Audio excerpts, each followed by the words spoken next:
Senior reporter Eileen Buckley joins us live outside right now, continuing our winter storm coverage. Eileen, preparations underway in Erie County, no doubt.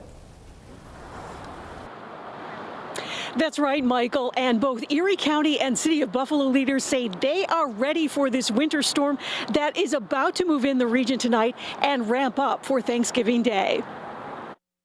We know how to handle a snowstorm like this. Our crews are ready to roll for the winter season. Erie County Executive Mark Polenkars was joined by his top leadership, including the Sheriff, Emergency Services, and Department of Public Works, at a new state-of-the-art garage in Lancaster. The biggest concern isn't just the snow in this storm, it's the wind of 30 miles per hour with gusts up to 50, and that will no doubt create whiteout conditions when driving.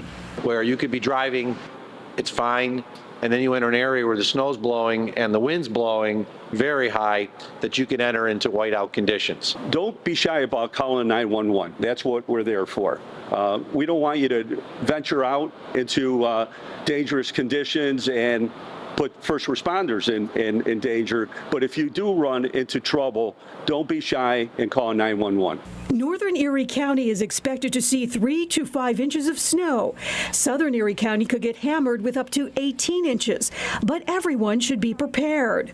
So we want to remind everybody that now is the time to prepare today, if you have not done so already, to make certain if you have a vehicle, that your vehicle is outfitted for the winter, which means having the appropriate equipment in. And I'm not just talking about a snow brush or an ice scraper.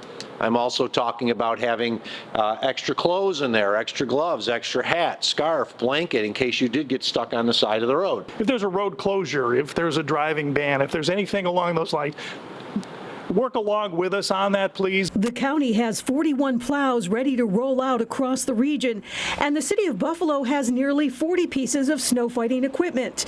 I asked Acting Mayor Chris Scanlon how city residents can help when it comes to snowy streets. Adhering to any of the parking regulations is one of the biggest ones, and then obviously pay attention to any of the alerts that are going out. We'll be sending buff alerts out throughout the duration of the weather event. Now you can see behind me here in downtown Buffalo at the base of the Skyway on Church Street, Buffalo Police. That's because the City of Buffalo late this afternoon shut down the Skyway in both directions out of an abundance of caution due to the high winds that have already ramped up here in downtown Buffalo, and the snow is to come. Live in downtown, Eileen Buckley, 7 News.